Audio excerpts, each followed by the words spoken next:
Hello students, आप सबका स्वागत है मेरे चैनल यूवी लर्न में। आज हम क्लास 8 साइंस का चैप्टर नंबर 13 जो है साउंड, इसकी एक्सरसाइज के क्वेश्चन आंसर्स करेंगे। लेकिन इसे शुरू करने से पहले अगर आपने मेरे चैनल को सब्सक्राइब नहीं किया है तो अभी इसे सब्सक्राइब कर लें, साथ ही बेल आइकन प्रेस करें ताकि जो भी मैं वीडियोस डालूं उसकी नोटिफिकेशन आपको मिलती रहे। साथ ही मैंने आपके लिए जितनी भी वीडियोस डाली हैं उनको प्लेलिस्ट में डिवाइड किया हुआ है क्लास वाइज। अगर आप उन वीडियोस को देखना चाहें तो आप डिस्क्रिप्शन में जाकर लिंक्स पर क्लिक कर सकते हैं। तो चलिए शुरू करते हैं क्वेश्चन आंसर्स। यहाँ फर्स्ट क्वेश्चन है, choose the correct answer. Sound can travel through gases only, solids only, liquids only और सॉलिड्स, लिक्विड्स एंड गैसेज। तो साउंड किस में से ट्रेवल कर सकती है आपको ये बताना है। तो साउंड जो है सभी मीडियम में से ट्रेवल कर सकती है, सॉलिड हो, लिक्विड हो, चाहे गैसेज हो। तो आपका इसका करेक्ट आंसर हो जाएगा सॉलिड्स, लिक्विड्स एंड गैसेज। यही आप आंसर लिख देंगे, D, solids, liquids and gases. तो साउंड किसी भी मीडियम में से ट्रैवल कर सकती है, विदाउट मीडियम इसको ट्रैवल करना पॉसिबल नहीं है, ये आपने ध्यान रखना है। Second B choose the correct answer है, voice of which of the following is likely to have minimum frequency. Frequency किसकी सबसे कम होती है इनमें से वो बताना है आपको। Baby girl, baby boy, a man, a woman. तो किसकी वॉइस की, आवाज की फ्रीक्वेंसी सबसे कम है वो आपको बताना है। तो आपको ये ध्यान रखना है, फ्रीक्वेंसी जैसे जैसे कम होती जाती है आवाज मोटी होती जाती है, उसकी पिच भी लो होती जाती है। तो पिच का मतलब है आवाज का तीखापन, कितनी मोटी है या कितनी पतली है। तो फ्रीक्वेंसी लो होने से साउंड मोटी होती है। तो किसकी आवाज सबसे मोटी होगी यहाँ पर, तो आप जानते हैं मैन की। तो आपका आंसर हो जाएगा C, a man. Third, in the following statements, tick T against those which are true and F against those which are false. तो true के लिए T पर टिक करना है, false के लिए F पर टिक करना है। फर्स्ट है यहाँ, sound can not travel in vacuum. तो ये अभी हमने फर्स्ट क्वेश्चन में भी बात की कि जब वैक्यूम हो, कोई मीडियम नहीं है, स्पेस बिल्कुल खाली है, तो साउंड ट्रेवल नहीं कर सकती। तो ये ट्रू है। B part, the number of oscillations per second of a vibrating object is called its time period. तो number of oscillations per second को टाइम पीरियड कहते हैं, ये इन्होंने कहा है। जबकि आप जानते हैं नंबर ऑफ ऑसिलेशंस एक सेकंड में कितने होते हैं, उसे हम फ्रीक्वेंसी कहते हैं। टाइम पीरियड होता है वन ऑसिलेशन के लिए कितना टाइम लगा। तो जब टाइम की बात करेंगे तभी टाइम पीरियड आएगा, जब number of oscillations per second की बात करेंगे तो फ्रीक्वेंसी होता है। तो इसलिए ये फॉल्स है। सी पार्ट है, if the amplitude of vibration is large sound is feeble. अगर एम्पलीट्यूड ज्यादा हो तो साउंड धीमी होगी, फीबल होगी। तो ऐसा नहीं होता, आप जानते हैं एम्पलीट्यूड बढ़ाने से साउंड की लाउडनेस भी बढ़ती है। तो यहाँ पर उल्टा बोला गया है, तो इसलिए फॉल्स है। डी पार्ट है, for human ears the audible range is 20 hertz to 20,000 hertz. तो साउंड की वाइब्रेशन 20 हर्ट्ज से 20,000 हर्ट्ज के बीच की है अगर फ्रीक्वेंसी, तो हमें सुनाई देती है। तो ये ट्रू है, यही हमारी ऑडिबल रेंज है, सुनने की हमारी रेंज है ये। नेक्स्ट पार्ट है, the lower the frequency of vibration the higher is the pitch. तो ये भी हमने पीछे बात की सेकंड क्वेश्चन में, फ्रीक्वेंसी बढ़ाने से पिच भी बढ़ती है, आवाज और तीखी पतली होती जाती है। तो यहाँ पर उल्टा कहा है, इसलिए ये फॉल्स है। एफ पार्ट है, अनवांटेड और unpleasant sound is termed as music. Unwanted जो हमें नहीं चाहिए, अनप्लीजेंट जो हमें सुनने में अच्छी ना लगे, तो इस तरह की साउंड को हम म्यूजिक कहेंगे। तो ये रॉन्ग है, फॉल्स है। इस तरह की साउंड को हम नॉइज कहते हैं, शोर कहते हैं। नेक्स्ट पार्ट है, नॉइज पॉल्यूशन में कॉज पार्शियल हियरिंग इम्पेयरमेंट। तो नॉइज पॉल्यूशन से हमारे सुनने की शक्ति जो है वो कमजोर हो सकती है, ये ट्रू है। Fourth question, fill in the blanks with suitable words. तो फिल इन द ब्लैंक्स करना है यहाँ पर। फर्स्ट है इसमें, time taken by an object to complete one oscillation is called dash. तो ये हमने पीछे बात की थी ट्रू फॉल्स में। टाइम टेकन, एक ऑब्जेक्ट को कितना टाइम लगता है एक ऑसिलेशन पूरा करने में, तो उसे हम कहते हैं टाइम पीरियड। बी पार्ट है, loudness is determined by the dash of vibration. ये भी हमने पीछे बात की, लाउडनेस एम्पलीट्यूड पर डिपेंड करती है। तो एम्पलीट्यूड ऑफ वाइब्रेशन जो है वो डिटरमाइन करेगा कि लाउडनेस कितनी होगी। सी है, the unit of frequency. Unit of frequency भी पीछे आई जब हमने ऑडिबल रेंज की बात की, 20 हर्ट्ज से 20,000 हर्ट्ज। तो ये जो हर्ट्ज है ये इसकी यूनिट है, हर्ट्ज, HZ, इस तरह से इसको लिखा जाता है। Unwanted sound is called dash. Unwanted sound ये भी पीछे आया, इस तरह के साउंड को हम नॉइज कहते हैं। ई पार्ट है, shrillness of a sound is determined by the dash of vibration. तो श्रिलनेस और पिच सेम चीज है। आवाज कितनी पतली है या कितनी मोटी है, तो वो किस पर डिपेंड करता है, वो फ्रीक्वेंसी ऑफ वाइब्रेशन पर डिपेंड करता है, तो इसका फ्रीक्वेंसी हो जाएगा यहाँ। फिफ्थ क्वेश्चन है, a pendulum oscillates 40 times in 4 seconds, find its time period and frequency. तो यहाँ पर आपको ऑसिलेशंस दिए हुए हैं 40 और टाइम दिया हुआ है 4 सेकंड्स। 4 सेकंड में 40 बार ऑसिलेट कर रहा है एक पेंडुलम। आपको बताना है इसका टाइम पीरियड और फ्रीक्वेंसी कितनी होगी। तो आप इसमें पहले टाइम पीरियड देंगे। तो टाइम पीरियड के लिए आपको पता है कि हमें देखना होता है एक ऑसिलेशन में कितना टाइम लगा। तो 40 ऑसिलेशंस के लिए 4 सेकंड, 1 ऑसिलेशन के लिए कितना टाइम लगेगा, तो इसके लिए फॉर्मूला बनेगा time taken upon number of oscillations.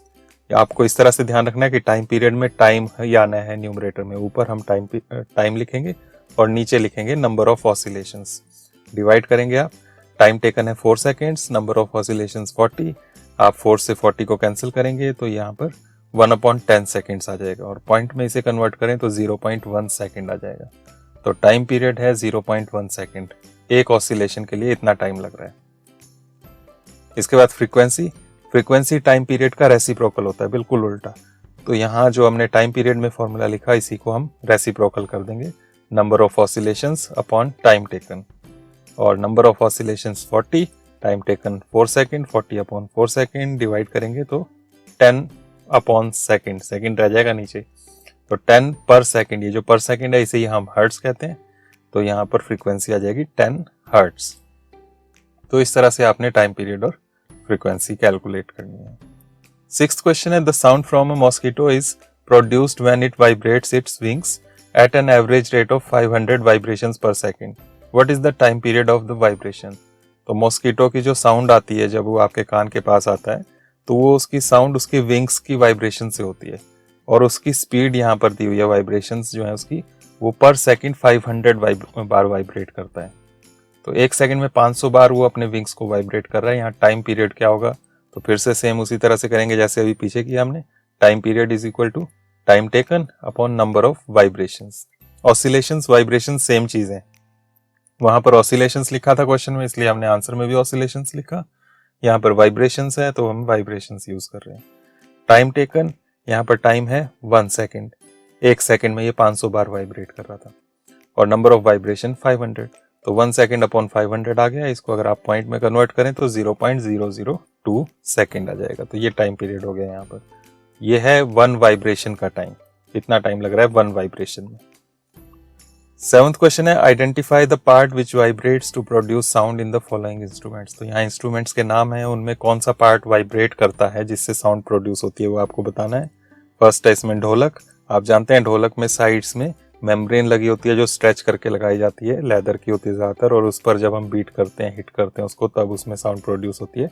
तो यहाँ पर साउंड प्रोड्यूसिंग जो पार्ट है उसका जिसको वाइब्रेट किया जाता है वो है स्ट्रेच्ड मेम्ब्रेन। बी है सितार। सितार में आप जानते हैं वायर्स होती हैं, स्ट्रिंग्स होती हैं जो स्ट्रेच करके रखी जाती हैं और उनको वाइब्रेट किया जाता है, तो यहाँ पर हो जाएगा स्ट्रेच्ड स्ट्रिंग्स। नेक्स्ट है फ्लूट। फ्लूट में आप जानते हैं कि हम एयर ब्लो करते हैं, हवा से फूंक मारते हैं और फिर उसमें साउंड प्रोड्यूस होती है। तो यहाँ पर एयर कॉलम है जो वाइब्रेट करता है जिससे साउंड प्रोड्यूस होती है। तो इस तरह से इसका आंसर बनेगा। एट्थ क्वेश्चन है, what is the difference between noise and music, can music become noise sometimes. तो नॉइज और म्यूजिक दोनों में डिफरेंस क्या है वो आपको बताना है और साथ में ये भी बताना है कि क्या कभी म्यूजिक नॉइज बन सकता है। तो आप आंसर देंगे इस तरह से। सबसे पहले नॉइज के बारे में बताएंगे आप। अनवांटेड और unpleasant sound is called noise. जो भी कानों को अच्छी ना लगे, हमारे लिए अनवांटेड है, इस तरह के साउंड को हम नॉइज कहते हैं। For example, sounds produced by the horns of buses and trucks. तो बसेस ट्रक्स के साउंड जो होती है, उनके हॉर्न्स की जो साउंड होती है वो नॉइज है। और music, the sound which is pleasing two year is called music. तो जो भी कानों को अच्छा लगे साउंड वो म्यूजिक है। For example, sounds produced by harmonium and sitar. तो हारमोनियम, सितार, इस तरह के जो म्यूजिकल इंस्ट्रूमेंट्स हैं उनसे जो साउंड प्रोड्यूस होती है वो म्यूजिक है। अब आपको ये भी बताना है ये कब म्यूजिक नॉइज बन सकता है। तो हम आंसर देंगे yes, music can become noise when it is too loud. तो हमारा म्यूजिक जो है वो नॉइज बन सकता है कब, जब वो लाउड बहुत ज्यादा हो जाए। तो बहुत तेज आवाज अगर आप करेंगे तो वो नॉइज लगेगा। नाइन्थ क्वेश्चन है, list sources of noise pollution in your surroundings. तो आपके सराउंडिंग्स में क्या क्या नॉइज पॉल्यूशन के सोर्सेज हैं वो आपको बताना है। तो आंसर इस तरह से बनेगा, sources of noise pollution, first हो गया sound of vehicles, second sound of machines, sound of bursting crackers, sound of loud speakers, TV, DJ etcetera. तो यहाँ पर कुछ मैंने ये दे दिए हैं, इसके अलावा भी आप कुछ लिखना चाहें तो वो भी आप इसमें डाल सकते हैं। तो व्हीकल की साउंड जो है, मशीन्स की साउंड, फैक्ट्रीज की साउंड, वो नॉइज पॉल्यूशन का सोर्सेज हैं। हम पटाखे जो जलाते हैं उनकी साउंड, वो नॉइज पॉल्यूशन है। लाउड स्पीकर, टीवी, डीजे, इनकी साउंड्स भी नॉइज पॉल्यूशन के सोर्सेज हैं। 10th क्वेश्चन है, explain what way noise pollution is harmful to human. तो ह्यूमन के लिए हार्मफुल किस तरह से है, हार्मफुल इफेक्ट्स क्या क्या है नॉइज पॉल्यूशन के, वो आपको यहाँ पर बताना है। तो इस तरह से आप इसका आंसर देंगे, harmful effects of noise pollution. A, lack of sleep, आप सो नहीं पाते हैं ढंग से, नींद की कमी हो जाती है नॉइज पॉल्यूशन की वजह से। हाइपरटेंशन या हाई ब्लड प्रेशर हो जाता है इससे। हाई ब्लड प्रेशर और हाइपरटेंशन ये सेम चीज़ है, ये ध्यान रखना है आपने। इसके बाद एंग्जाइटी में आपकी बॉडी जो है वो पीसफुल महसूस नहीं करती, हमेशा टेंशन रहती है, तो इस तरह से रिलैक्स नहीं रहता इंसान, तो वो भी प्रॉब्लम हो सकती है नॉइज पॉल्यूशन से। और साथ में हमने पहले ही बात की, पार्शियल हियरिंग इम्पेयरमेंट, हमारे सुनने की जो शक्ति होती है वो कमज़ोर हो सकती है। नेक्स्ट क्वेश्चन है, your parents are going to buy a house, they have been offered one on the road side and another 3 lanes away from the road side, which house would you suggest your parents should buy, explain your answer.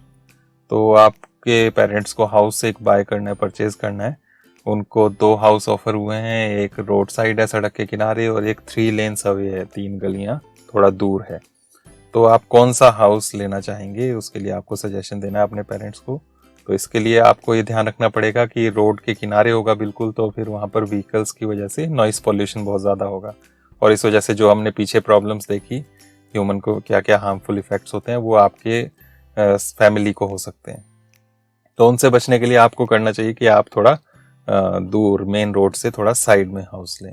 तो इसी तरह से आपका answer बनेगा इसका, I would suggest my parents should by the house which is 3 lanes away from the road side. तो road side से जो 3 lanes अवे है वहां पर अगर हम लेंगे तो वो अच्छा रहेगा। क्यों, वो भी आपको बताना पड़ेगा, because there will be less noise pollution due to vehicles. तो व्हीकल्स की वजह से लेस नॉइज पॉल्यूशन होगा वहां पर, as compare to the house which is on the road side. तो रोड साइड पर जो हाउस है उसके कंपैरिजन में 3 lanes अवे वाले हाउस में कम नॉइज पॉल्यूशन होगा, तो वहां पर आपका जो फैमिली है वो पीसफुली रह पाएगी।